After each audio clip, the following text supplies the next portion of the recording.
এই যে এই হচ্ছে আমাদের টিয়ার আশ্রম। আমাদের টিয়ার সব থেকে হেরিটেজ প্লেস হচ্ছে এই টিয়ার আশ্রম। চারিদিকে সুন্দর খোলা মাঠ, সুন্দর বাগান এবং সবুজের সমারোহে বিস্তৃত আমাদের টিয়ার আশ্রম।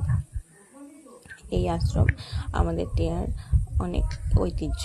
প্রায় আজ থেকে 80 বছর আগে এই আশ্রম প্রতিষ্ঠা হয়েছে। তখন অবশ্য এই সমস্ত ইট কাঠের ইমারত ছিল না, সেগুলো বর্তমানে তৈরি করা হয়েছে। এই যে একদম আমাদের গ্রামের নদী বাবলা, তার তীরে অবস্থান করছে এই আশ্রমটা।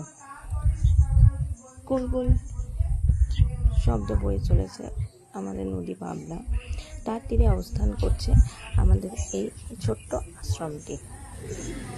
এই আশ্রম টিয়ার স্টেশনে নেমে টোটোতে করে 15 থেকে 20 টাকা ভাড়া নিয়ে চলে আসা যায় খুব সহজে। কাটোয়া আজিমগঞ্জ শাখায় টিয়া স্টেশনটি পড়ে, সেই স্টেশনে নেমে এখানে খুব সহজেই আসা যায়। এই যে দিগন্ত বিস্তৃত সবুজের সমারোহ, এই যে সুন্দর নাট মন্দিরের মধ্য দিয়ে প্রবেশ করে